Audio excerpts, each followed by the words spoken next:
The job posting said senior software developer. The salary said $120,000. The interview confirmed both, but when I opened my first paycheck 3 weeks into the job, I wasn't a developer anymore. I was something called a digital asset coordinator, and the number on that check, it made my stomach drop through the floor. Let me take you back to where this nightmare began. I'd been job hunting for about 2 months after my previous company went through a brutal round of layoffs.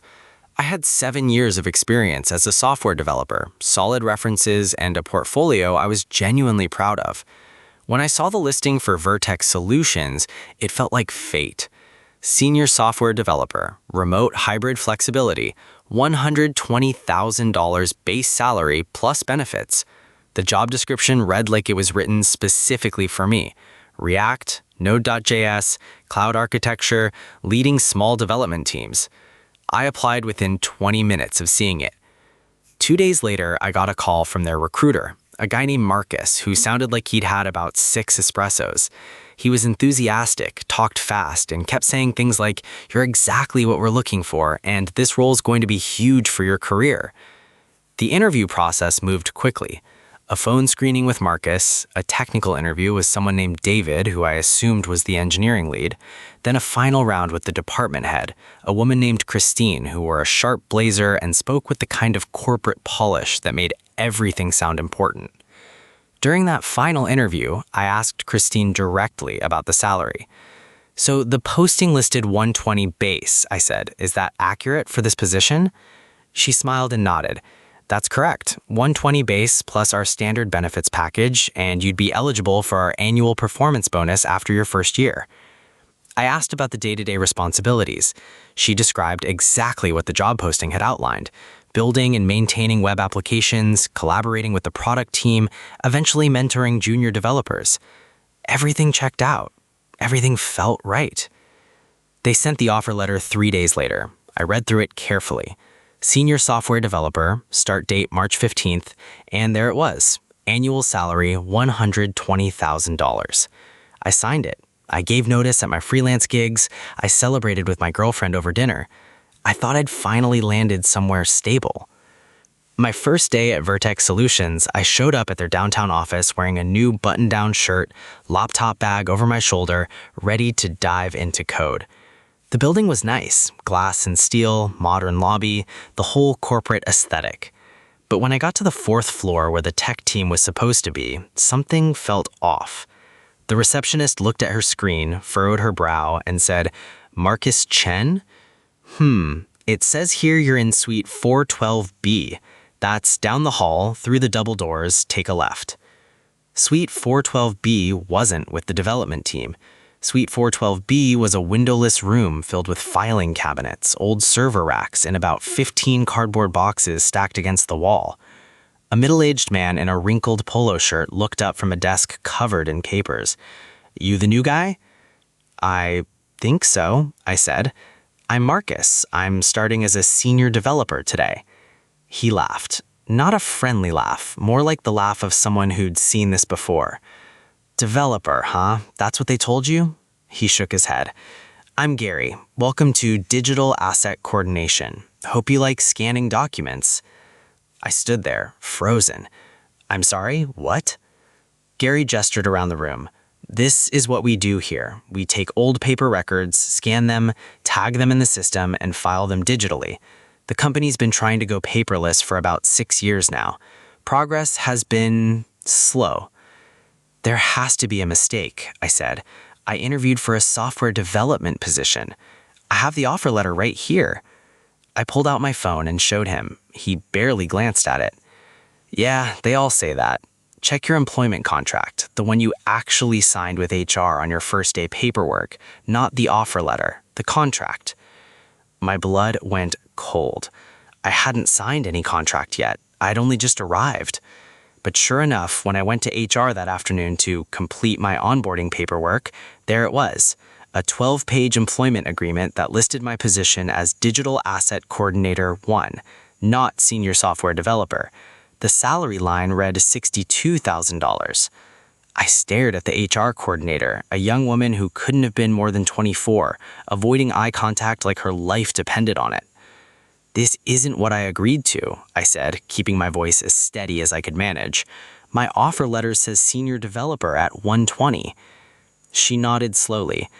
"The offer letter is preliminary. This is the official employment agreement. It reflects your actual role and compensation." My actual role? I interviewed for a completely different job. I spoke with Christine about development work, about coding, about leading teams. "I understand there may have been some miscommunication," she said, using that HR voice designed to make you feel like the problem. "But this is the position we have available and that you've been assigned. If you'd like to discuss it further, you're welcome to schedule a meeting with your department supervisor." "Who's my department supervisor?" "That would be Gary Patterson." Gary, the guy in the windowless room with the filing cabinets. I left HR without signing anything. My hands were shaking. I called Marcus, the recruiter who'd been so enthusiastic about getting me in the door, straight to voicemail. I tried Christine's office. Her assistant said she was unavailable for the rest of the week. I spent the next 3 days trying to get answers. I emailed HR, I called the main office line, I even showed up at Christine's office and waited outside for 40 minutes before her assistant told me she'd left for an off-site meeting. Meanwhile, Gary kept assigning me work. Boxes of old contracts to scan, folders of employee records to digitize, mind-numbing, repetitive tasks that had absolutely nothing to do with software development. I didn't sign the contract. I made that clear to everyone. But somehow, on day 15, a paycheck showed up in my direct deposit. $62,000 divided by 26 pay periods, minus taxes, minus benefits I never enrolled in. The deposit was just over $1,700 for a job I never agreed to, at a salary that was almost half what I was promised, doing work that had nothing to do with my skills or experience. Okay, I need to stop here for a second, because at this point, I was losing my mind. I'd quit my freelance work, I'd turned down 2 other interviews, and now I'm sitting in a basement office scanning documents for half the salary I was promised. If you think this company was running some kind of scam, hit subscribe, because you're about to find out exactly what they were doing. And drop a comment if this has ever happened to you, because I genuinely want to know if I'm alone here. But keep watching, because what I discovered next changed everything. I went home that night and started digging. First, I pulled up the original job posting, gone, completely scrubbed from every job board where I'd seen it. I checked my email for the cached version Marcus had sent me, also gone. The link just redirected to Vertex Solutions' generic careers page. But here's the thing about being a software developer. I know how the internet works. I know that nothing ever really disappears. I found the archived version of that job posting on the Wayback Machine. Senior software developer, $120,000, the exact listing I had applied to. I screenshotted everything. Then I started looking at Glassdoor reviews for Vertex Solutions. Most of them were glowing, 5 stars, great culture, amazing leadership. But buried in the older reviews from 2 and 3 years back, I found a pattern. Bait and switch, don't trust the job posting. Interviewed for marketing coordinator, ended up in data entry. They promise one salary and deliver another. Run. HR will gaslight you into thinking you misunderstood. You didn't.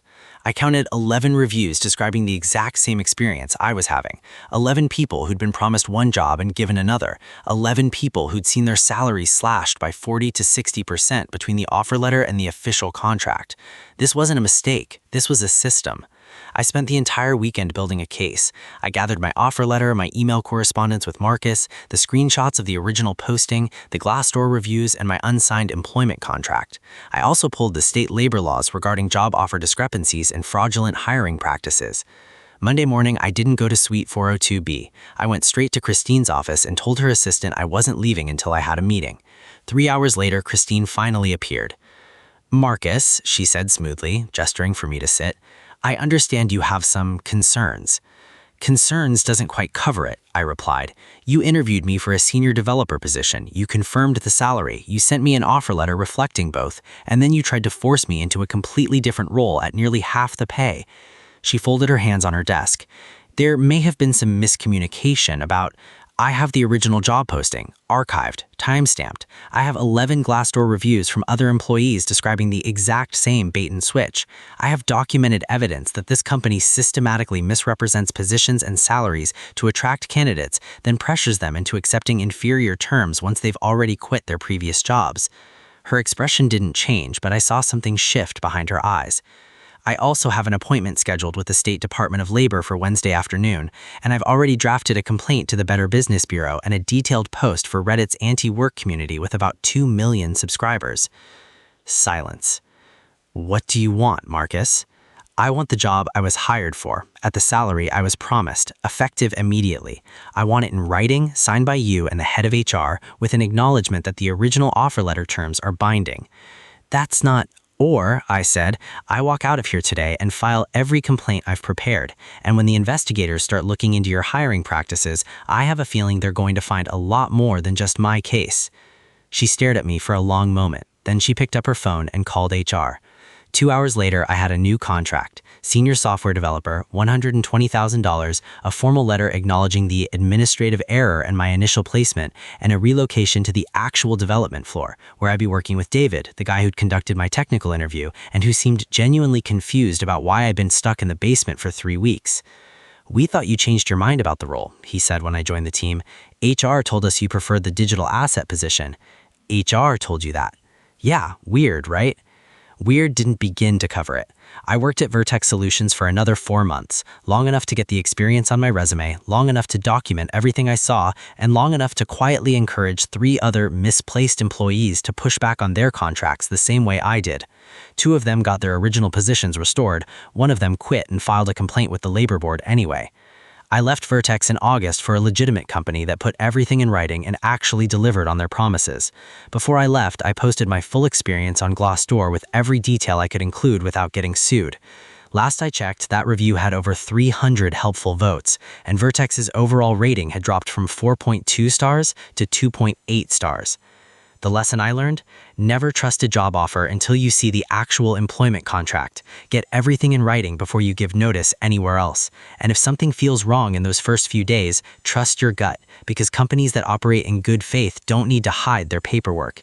And if they try to gaslight you into thinking you misunderstood, you didn't. They're counting on you being too desperate or too polite to fight back. Don't be.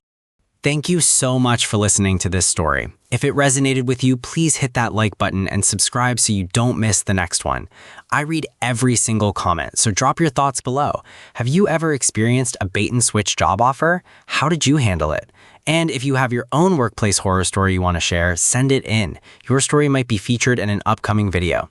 Until next time, stay strong and know your worth.